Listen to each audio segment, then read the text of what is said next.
Awal film kita diperlihatkan monster mirip katak sedang melarikan diri.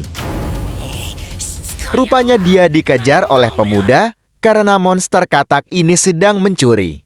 Tapi saat pemuda ini hendak turun, kita intro dulu.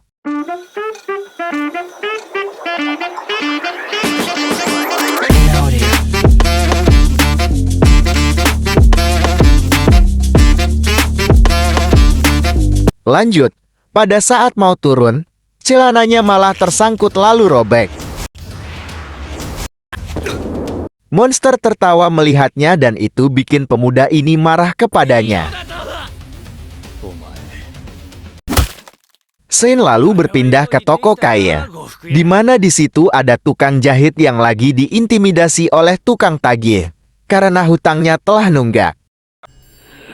Kembali ke pemuda dan monster katak, rupanya monster katan berhasil dikalahkan dan pemuda ini berlalu pergi sambil mengeluh bajunya sobek, dan inilah One Punch Man.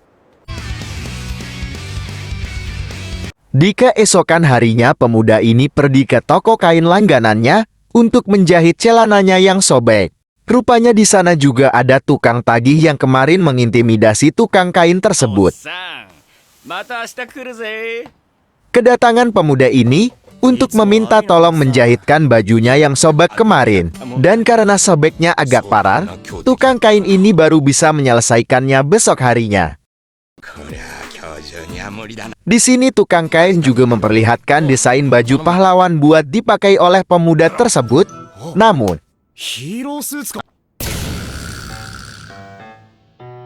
ya, desain kostumnya tidak sesuai yang diinginkan pemuda ini.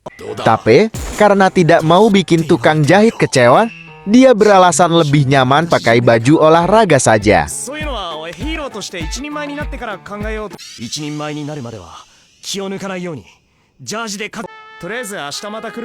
Sebelum pamit, pemilik toko kain tersebut menasehati pemuda ini agar jangan terlalu serius menjadi pahlawan, karena dia jadi pahlawan cuma karena hobi. Scene lalu berganti ke bos dari sang penagih hutang.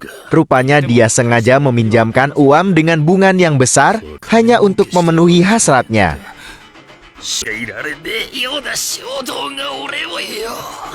Di sini pemuda tersebut baru menyadari bahwa apa yang dikatakan pemilik toko kain itu benar. Banyak toko yang gulung tikar dan tingkat kriminal yang tinggi. Sesampainya di tempat tinggalnya, pemuda ini lagi adik menonton acara TV, namun tiba-tiba ada yang mengetuk pintu unitnya. Dan ternyata itu sang pemilik yang mau menagih uang sewa yang udah nunggak.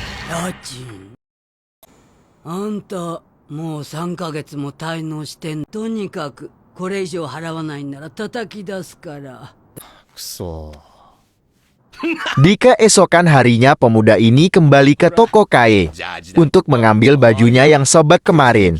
Dan dia juga dapat kabar dari pemilik toko bahwa tokonya akan gulung tikar karena udah disita oleh orang yang kemarin. Pemuda ini mengusulkan untuk bicara baik-baik dengan melibatkan pihak kepolisian. Namun saran itu dianggap percuma oleh pemilik toko, karena polisi tidak bisa membantu. Lalu pemuda tersebut memutuskan untuk mencari tahu tempat mafia hutang ini sendiri dengan bermodalkan alamat dari sang pemilik toko. Namun setelah melihat peta yang dibuat pemilik toko, pemuda ini baru sadar kalau tempat itu adalah tempat apartemen yang dia tinggalin.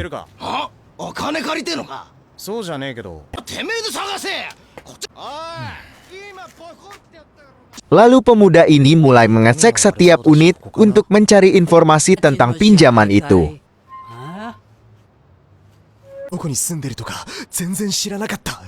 Dia pindah ke pintu selanjutnya, namun malah ketemu yang beginian.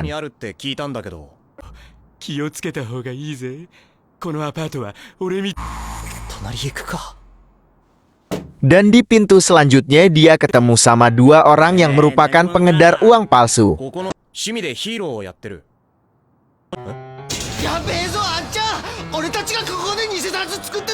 Namun pemuda ini tidak begitu peduli dengan mereka, tapi setelah mereka bilang tentang kompensasi.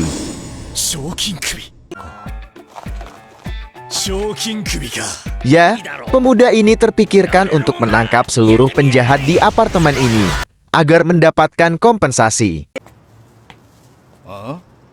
Salah satu anak buah dari bos penjahat melihat kejadian itu dan langsung menghubungi bosnya.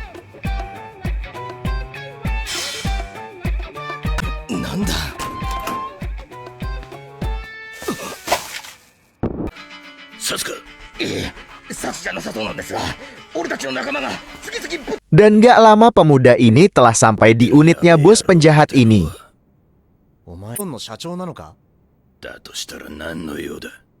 Pemuda ini meminta supaya bos penjahat ini mengembalikan sertifikat toko milik bapak penjahit itu agar tokonya tetap beroperasional serta melunasi hutangnya.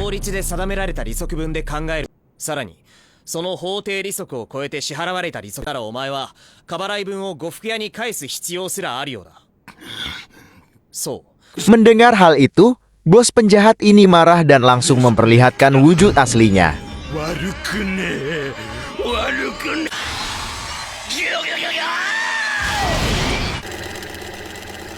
Di sisi lain, pemilik toko kain ini merasa khawatir dengan pemuda tersebut karena yang dihadapi adalah seorang bos penjahat. Kembali ke pemuda dan bos penjahat, dan inilah wujud asli dari bos penjahat yang lebih mirip dengan monster ikan. Melihat itu, pemuda ini malah bilang kalau bos penjahat lebih mirip penjahat kelamin.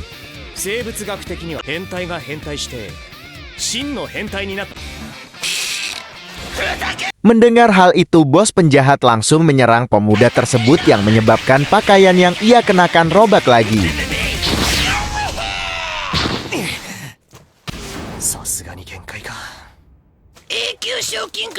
Namun setelah mendengar penjahat kelas A, pemuda ini sangat bersemangat untuk menangkapnya. Lalu pemuda ini melaporkan ke pemilik apartemen bahwa dia udah menangkap semua penjahat dan udah melaporkan ke polisi, serta meminta uang kompensasi. Namun dia malah. Pemuda ini diusir oleh pemilik apartemen karena telah menangkap para penjahat yang udah menjadi pohon uangnya. Namun beruntung ada pemilik toko kain yang membantu memberi tempat tinggal. Dan di sini kita juga tahu bahwa nama pemuda ini adalah Saitama. Dan karena kita udah tahu nama dari pemuda ini, jadi mulai sekarang kita panggil pemuda ini dengan panggilan Saitama. Oke, lanjut. Di sini Saitama diberitahu tempat tinggal gratis di pinggiran kota Zik, dan tempatnya udah gak berpenghuni, tapi masih layak ditempati. Dan pemilik toko juga mengucapkan terima kasih karena telah menyelamatkan tokonya, namun sang pemilik toko tetap akan menutup tokonya, serta memberi kostum pahlawan untuk dipakai oleh Saitama.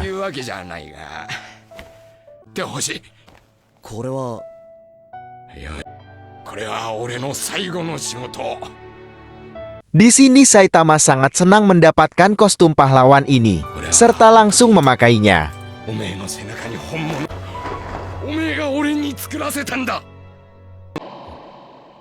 Dan berakhirlah film One Punch Man episode 00 ini.